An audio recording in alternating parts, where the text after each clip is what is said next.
Saya teringat kisah seorang ibu di Mesir. Ini kisah nyata dan terjadi sekitar 20 tahun yang lalu lah di Mesir. Jadi ada seorang ibu janda dengan satu anak bayi dan tidak ditinggali apa-apa oleh suaminya. Suaminya meninggal dalam keadaan miskin. Dan ibu ini juga keluarga besarnya orang miskin semuanya. Tidak ada yang mampu. Akhirnya setelah dia menjadi janda, dia kerjanya ganti-ganti. Kadang jadi pembantu di rumah orang, kadang di pasar, segala macam. Pokoknya nggak punya pekerjaan tetap untuk bisa menafkahi bayinya. Baru sekitar sebulan ditinggalkan suaminya, bayinya sakit keras, panas tinggi, panas luar biasa. Terus panas tinggi, mau dibawa ke rumah sakit, nggak punya biaya, beli obat aja nggak ada duit, makan aja belum hari itu.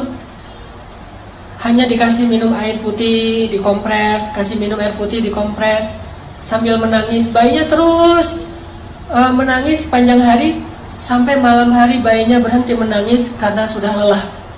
Capek seharian nangis, akhirnya ketiduran. Bayinya tidur. Ketika bayinya tidur, jam 12 malam, ibu ini dalam keadaan bingung. Beliau kemudian berwudu, kemudian sholat 2 rakaat. Setelah selesai sholat 2 rakaat, ibu ini berdoa kepada Allah, Robbi, saya ini adalah perempuan yang tidak punya wali, tidak punya suami, tidak ada yang menafkahi saya. Sedangkan saya punya seorang anak dan dia sekarang sakit. Suami saya baru meninggal. Dia curhat sama Allah. Jadi kalau kita doa sama Allah tuh curhat dulu, jangan to the point. Ya Allah minta ini, minta itu. Curhat dulu kayak Nabi Zakaria. Kayak gimana doa Nabi Zakaria? Rabbi inni wahanal 'azmu minni washta'ala ar-ra'su shayba wa lam akum bidu'aika rabbi syaqiyya. Rabbi, tulang saya sudah lemah, rambut saya sudah putih. Curhat dulu masalah kita apa. Dia curhat kepada Allah tentang masalahnya. Dia nggak punya uang untuk beli obat, nggak punya nafkah, bahkan hari ini makan juga belum. Terus dia bilang di akhir doanya, Robbi, aku pasrahkan hidupku ini kepadamu. Aku serahkan urusan masalahku ini kepadamu. Berilah jalan keluar kepadaku dan anakku, wahai Allah. Dia berdoa kepada Allah, minta diberikan jalan keluar. Akhirnya pas habis berdoa, tiba-tiba ada orang yang ketuk pintu rumahnya. Assalamualaikum. Dibukain pintu seorang laki-laki. Assalamualaikum. Mana anakmu yang sakit? Saya seorang dokter. Mana anakmu yang sakit? Akhirnya ibu ini heran. Dokter datang ke rumahnya sendiri padahal dia nggak manggil. Ditunjukin. Dokter ini meriksa bayi itu. Diperiksa sama dokternya. Setelah diperiksa, dibuatkan resep obat. Terus dokternya bilang kepada ibu, nih resep obatnya, silakan beli obatnya di apotek segera. Ini kasihan anaknya udah terlalu panas dan harus segera diberikan obat. Terus saya mau pulang, silakan diselesaikan administrasi, minta bayar. Ibu ini bingung pas dokternya minta bayaran. Kata ibu ini, dokter, saya nggak punya uang. Terus dokternya bilang, terus kalau ibu nggak punya uang, ngapain ibu telepon saya tengah malam jam 1 malam nelfon saya? Kata ibu ini, saya tidak telepon dokter. Terus dokternya keluarin kertas alamat. Ini benar nggak nih alamat rumah ini? Tadi yang nelfon soalnya nyebutin alamatnya ini nih. Kata ibu, benar ini alamat rumah saya. Terus mana laki-laki yang tadi nelfon? Kata ibu ini, saya nggak punya suami, nggak ada laki-laki di rumah. Ini telepon aja ibu, nggak ada di rumah. Handphone atau telepon rumah nggak ada.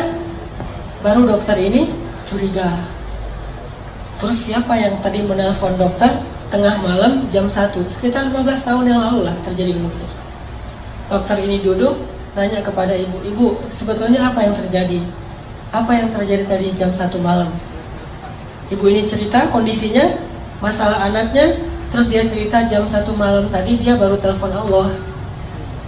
Dia sholat 2 rakaat, dia berdoa kepada Allah. Entah gimana ceritanya, entah malaikat, entah manusia, pokoknya Allah alam, Allah yang mendatangkan dokter itu ke rumahnya. Mendengar cerita ini, dokternya merinding, terharu. Akhirnya datang lagi periksa lebih serius lagi bayinya. Terus keluar cari obat sendiri dokternya ke apotek, datang lagi kasih obat.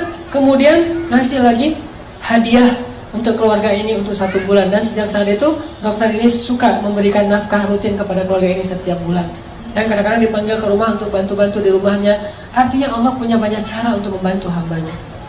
Panggil aja Allah Subhanahu wa ta'ala. Ada apa-apa, telepon Allah. Dan telepon Allah itu paling enak tuh, nggak pernah di-reject. Nelfon manusia di-reject tuh. Nelfon kan suka ada tulisan saya lagi meeting, lagi nyetir kan ya, atau lagi galau gitu kan, bisa juga custom, bisa tulis sendiri lagi galau. Itu kalau nelfon manusia. Kalau nelfon Allah, nggak pernah Allah nge-reject telepon hambanya. Ujibu da'watad da'i idza da'an. Saya pasti akan ngangkat telepon orang yang nelfon saya. Kalau kita analogikan dengan telepon, pasti Allah angkat. Sesibuk apapun Allah, kulla yaumin huwa fi sya'n. Setiap hari itu emang Allah sibuk, tapi Allah nggak pernah disibukkan. Sibuk ya, tapi disibukkan nggak. Allah punya banyak urusan ya, tetapi tidak pernah kewalahan. Telepon Allah. Dan telepon Allah itu nggak perlu hafal nomornya. Aduh, nomor telepon Allah berapa ya? Belum di save misalnya. Nggak perlu, tinggal bilang Allah, langsung ke connect ke langit. Nomor telepon Allah itu cuma bilang Allah aja. Robbi, ilahi, bebas, nomornya banyak. Dan semuanya aktif, nggak ada nomor itu sudah tidak aktif. Sudah apa misalnya? Nggak ada. Allah pasti mengangkat telepon kita. Dan menelpon Allah itu nggak ngabis-ngabisin kuota, nggak ngabis-ngabisin pulsa, sama sekali gratis. Nggak makan pulsa, nggak ngabisin kuota, nggak perlu hafal nomor, nggak ada yang misalnya lagi telepon dengan yang lain jadi kita nunggu dulu ngantri. Nggak. Telepon Allah itu paling mudah ketimbang nelpon manusia. Ada masalah tinggal bilang ya Allah. Allah langsung mengatakan abdi alaka hajah, wahai hambaku, apa kebutuhanmu. Bahkan di waktu tertentu Allah yang datang kepada kita, bukan cuma kita telepon Allah jarak jauh. Allah datang kepada kita. Sepertiga malam terakhir Allah turun ke langit dunia. Terus Allah mengatakan, adakah orang yang membutuhkan pertolongan, aku tolong. Hal min dhi hajah. Adakah orang yang butuh ampunan, aku ampuni. Adakah orang yang butuh keajaiban, aku berikan. Keajaiban dalam hidupnya Allah sendiri yang nanya kepada kita. Jadi ada masalah sedikit, telepon Allah.